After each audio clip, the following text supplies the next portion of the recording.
It's interesting, guys. So, yeah, I sent out the one side, but this is what I think is happening behind the scenes. So, you got to hear both sides of the story, though, so you don't get caught up in the bullshit. So, Brandon, I acknowledge this is all fun and bullshit, but wouldn't it be closed-minded of me not to talk about it? Or not tell you why this is how a collapse happens, or we get the doomsday scenario? Well, Tom, don't tell us bad news and bullshit. Well, Bob, sometimes you got to tell the truth of what's going on in the world and what perception, because perception, remember, Bob, remember this, guys, perception is reality. Well, Tom, I already know what's going on. Well, that's pretty close-minded of you, Bob. Without knowing what everybody around the world's thinking or seeing or doing, how do we know how prices go down? How do we know how the collapse happens?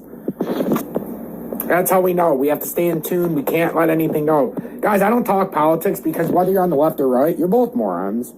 Whether you're a left or the right, you've already lost.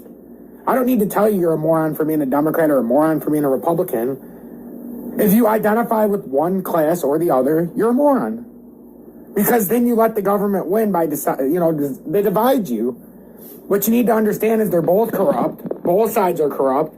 And if your side does it, it's fine. But if the exact same thing happens on the other side, all of a sudden it's condemned. So you can't have it both ways, guys. Politics is the world's evil. It's the number one way to divide and conquer a civilization. Until civilization realizes that, we can never get ahead and never get ahead of the government. We'll always be on their tit. T-Speaker 222 XRP, future millionaire, side by an XL, and future Digibite OG.